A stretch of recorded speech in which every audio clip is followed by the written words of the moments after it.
Chicken Run is a feminist masterpiece of a film. That's the thesis of this video, and hopefully, by the end of it, it's something we can all agree on. Even if the film in question is one about plasticine chickens not wanting to become pies. I don't want to be a pie. I don't like gravy. First off, I want to get something straight. Specifically, I am, as a straight white cis guy, not particularly well placed to talk about feminist perspectives, and my own perspective on things is not meant to detract from female and other marginalised groups' take and direct experience with the sorts of things I'm discussing here. Secondly, I want to thank Stevie Finnegan's thread on this very topic. I'll provide channel links and stuff below, which helped me make several additions to what I'm going to say here, and probably shows that my perspective is not going to cover everything you might want to get out of looking at Chicken Run through a feminist lens. I'm serious. This is a very deep and meaningful film, the sort of value of which can't be wholly covered in one YouTube video.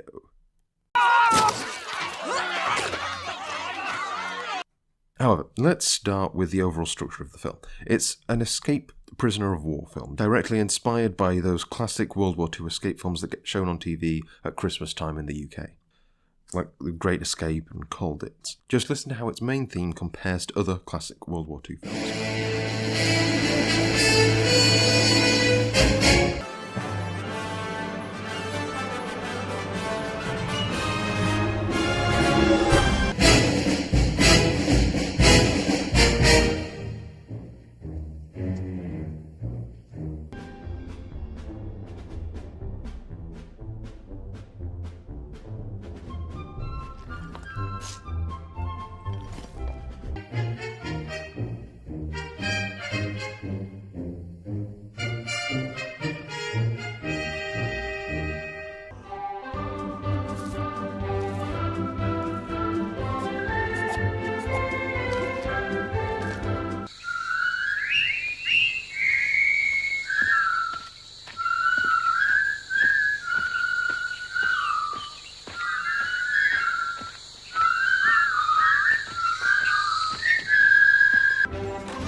The opening scene over which this theme plays is itself full of the tropes recognised from these escape films, from tunnelling under the fence, to being chased by guard dogs, and to being placed in solitary confinement. All of them occur in the more famous predecessors from which it takes its inspiration. By taking this traditionally male genre and setting, but making it about battery farm chickens escaping a farm in the 1950s, the main roles are automatically gender swapped. Battery farm chickens, you see, are predominantly female, and, in general, the protagonists of World War II escape films are predominantly male. Now, the typical plot of these escape movies runs something like this. The heroic prisoners, up against the odds, attempt to escape from under the nose of the sinister villains keeping them captive. This becomes a plot which invites a feminist reading, as women attempting to escape unfair and oppressive circumstances shares a commonality between fictional and non-fictional feminist narratives. Even the primary sadistic villain in control of the camp, or in this case farm, is female instead of male. You might say that this could move the film away from being a feminist narrative, but I think it actually furthers it. Instead of the film featuring women overcoming men, it features women overcoming a woman who wants to imprison them and use their suffering in her campaign to promote herself to society. A campaign reliant on society's misguided preconception of femininity, of which she herself is self-evidently lacking. Imagine it. In less than a fortnight, every grocer's in the county will be stocked with box upon box of Mrs. Tweedy's homemade chicken pies. Just Mrs. Woman's touch makes the public feel more comfortable. Oh, right. The vision of a woman being a simple homemaker, sanitised in such a way as to only cook food, becomes, in the context of this film, a vision of impending doom and suffering for the protagonists we, the audience, have been relating to the entire runtime of the film. In making this choice, the film shows us that women are not only able to escape unfair and oppressive circumstances, but also that they are able to cause these circumstances, provided they can dehumanise the others sufficiently. Which I guess is fair enough in Mrs. Tweedy's case, because she doesn't know that the chickens on the farm can talk. Mr. Tweedy! I may finally have found a way to make us some real money around here, and what are you on about? Ridiculous notions of escaping chickens. It's all in your head, Mr. Tweedy. Say it. It's all in me head. It's all in me head. Now, You keep telling yourself that because I don't want to hear another word about it. Is that clear? Yes, love. But this isn't to say that the male characters in Chicken Run don't play a role in our protagonist's unfavourable circumstances. The actual guards of the chickens in this situation are men, Mr. Tweedy and the pair of dogs, keeping them trapped and punishing them when they try and break out. Mrs. Tweedy's role is still as the ultimate antagonist of the film, as it's her plan the protagonist's foil, but given the servile mannerisms of Mr. Tweedy and his heightened stupidity... What is it? It's a pie machine, you idiot. Chickens go in, pies come out. Oh, what kind of pies? Apple. My favourite. Chicken pies, you great lummox. The role of guarding the chickens merely makes him the protagonist's most immediate threat, but not their most dangerous. Indeed, again from Mrs. Tweedy's perspective, given that the chickens are dumb farm animals, having someone guard them at night seems faintly ridiculous, and conveys a lack of faith she as a woman has in anything he as a man does. Mrs. Tweedy! The chickens are revolting! Finally, something we agree on. Even the male sidekicks help this feminist interpretation, what with them being literal rats, primarily concerned with their own well-being, and getting eggs, and even being surprisingly emotionally vulnerable for comic relief. What are you sobbing about, you Nancy? Little moments like this, mate. It's what makes the job all worthwhile. Wanna dance? Yeah, all right. There are men more directly on the protagonist's side, though, but they are far removed from their saviours. The only rooster the hens have for company from the start is Fowler, who's old, pompous, and entirely ineffectual in his self-imagined position as leader of the group. Also, his tales of daring in the war, flying planes with the RAF, are lies, or at least boasts of the sort that the hens he is in captivity with don't get, but just let him blather on with regardless, until their actual leader, Ginger, stops to ask what the hell he's on about. His personal redemption comes when he admits that these tales are lies. 644 Squadron, Poultry Division. We were the mascots. You mean you never actually flew the plane? Good heavens, no. I'm a chicken. The Royal Air Force doesn't let chickens behind the controls of a complex aircraft. And when he accepts the role in the escape attempt, the female chickens have given him. You're always talking about back in your day. Well, today is your day. You can do it, you old sausage. Wing Commander T.I. Fowler, reporting for duty. Then there's Rocky, a brash American rooster who literally falls into the group. He, like Fowler, is unreasonably boastful, specifically about his abilities to fly, and enjoys being looked to as a hero. Thank you, ladies and gentlemen. You've been a wonderful audience. Unlike with Fowler, though, the other female chickens actually believe his boasts and start complimenting, dancing, and flirting with him. Initially, the only female chicken who doesn't display affection for Rocky is our protagonist, Ginger, who starts off seeing him merely as a means to an end, to escape the tyranny of Tweedy's farm. We lay eggs, day in and day out, and when we can't lay any more, they kill us. It's a cruel world, Dollface. Rocky does not understand the desire Ginger has to be free of the farm because of the freedoms and privileges he has had occur naturally for him, which Ginger has been denied by happening to live on a battery farm. Let me get this straight. You want to get every chicken in this place out of here at the same time? Of course. You're certifiable. You can't pull off a stunt like that. That's suicide. Where there's a will, there's a way. Couldn't agree more. And I will be leaving that way. Over the course of the film, she warms to him, though, and this trust is rewarded by... Rocky?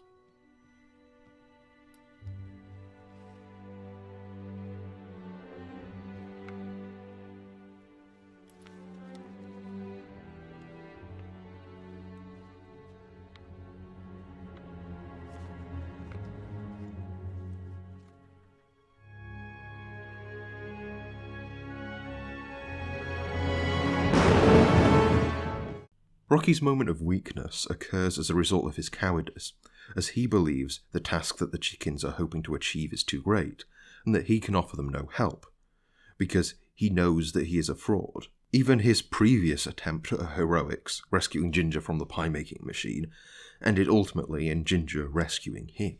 As a male hero in this film, then, he is overwhelmingly useless. The door, come on!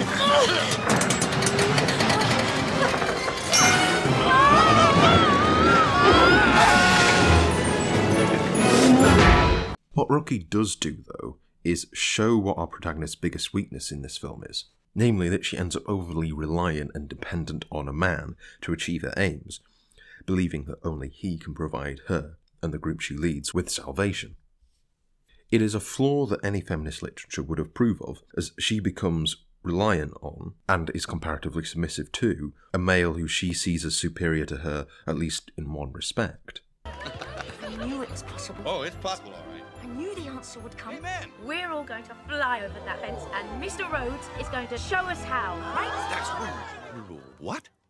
As Ginger warms to Rocky, she makes the same mistake the other chickens in her group have done, overlooking his flaws. Rocky subsequently exploits this weakness, encouraging them to work for what he knows to be a fruitless endeavour, while he enjoys the adulation and hospitality they provide. This collective weakness that all of the female protagonists in the film suffer from also means that when Rocky flees, they all end up in a much more vulnerable position than if they had ignored him and kept their original female leadership model intact. Indeed, all leadership models nearly dissolve into anarchy in the aftermath of Rocky's departure. This stems from our protagonist realising her weakness and failings, and a lack of belief that she can overcome this particular failure of hers. What's the next plan, Hen? Let's face it, the only way out of here is wrapped in pastry. It doesn't last too long, though, as when she re-establishes her female leadership, she then immediately sets into motion the plan that drives us towards the climax of the film. We'll make a crate. This climax sees a suitably feminist final progression of the plot. All the female protagonists work together to achieve the goal of their female leader, which is a goal that would see all of them prosper, as well as an end to their present suffering. This is a leader who, at the end of the film, knows how to delegate tasks she herself is not suitable for. Mac, you'll handle the engineering. Babs, manufacturing. Fowler will be Chief Aviation Advisor. Bunty, eggs. She is now also capable of incorporating men into her group, in a subordinate but still important role. We are thus presented with an ideal feminist society, according to a certain point of view, of course, which can serve as the ultimate achievement of our protagonists, should they overcome their final challenge as a group. This final challenge comes after our heroines have seen off the challenge of the men who had kept them physically prisoner for so long. Under the hut! And culminates in a one-on-one fight against the instigator of their suffering, and who just so happens to be a strong, albeit deranged, woman. The primary attributes on display in this fight, strength, bravery, and, in the action's final twist, cunning,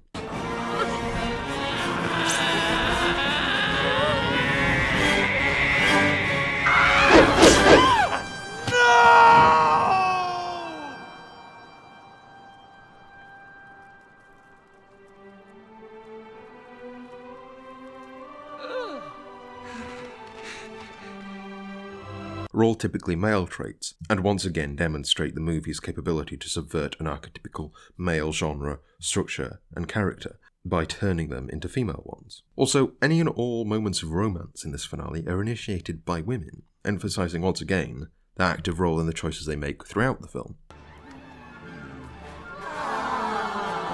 The epilogue to this film, played just before the credits roll, provides us with a snapshot of a radically feminist paradise. All the women are free to engage in whatever activity they prefer, whether it be relaxing in an old pair of pants, teaching children science, or fulfilling their romantic interests. The men can be involved in these relationships, but can also choose to engage society in other ways, like through teaching. The primary reason that this is paradise is that they are free from those who would otherwise be oppressing them, on an island no one can get to, and that no one would think of starting a chicken farm on. The primary reason that this is a feminist paradise is not that the majority of its inhabitants are female, but rather that it is run by women, and that none of the men in it seek to dominate the women. One caveat, however, just don't question how all of those chicks came to be. You're not going to like those answers. So, I hope you can all see now that Chicken Run is a feminist masterpiece of a film, in every conceivable way. Or at least in the ways I can conceive of, which, as I've stated, are almost definitely limited. It takes an overtly male sort of film, the World War II escape film, and flips it on its head.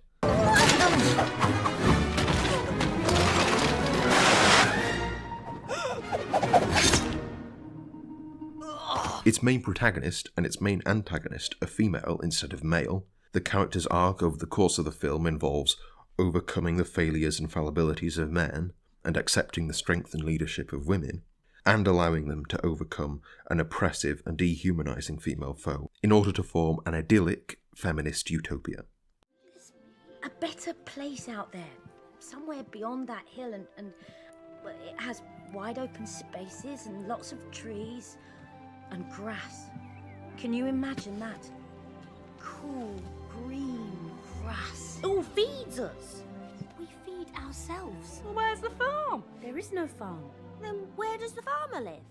There is no farmer, Babs. Is he on holiday? He isn't anywhere. Don't you get it? There's no morning egg count, no farmers, no dogs and coops and keys, and no fences. Just don't ask which came first, this feminist hot take or the film. The egg first. That's where you get the chicken from. Oh, that's gobblers. If you don't have a chicken, where are you going to get an egg? And from the chicken, that comes from the egg. Yeah, but you have to have an egg to have a chicken. Yeah, but you've got to get the chicken first to get the egg, and then to get the egg to get the chicken out of it. Hang on, let's go over this again.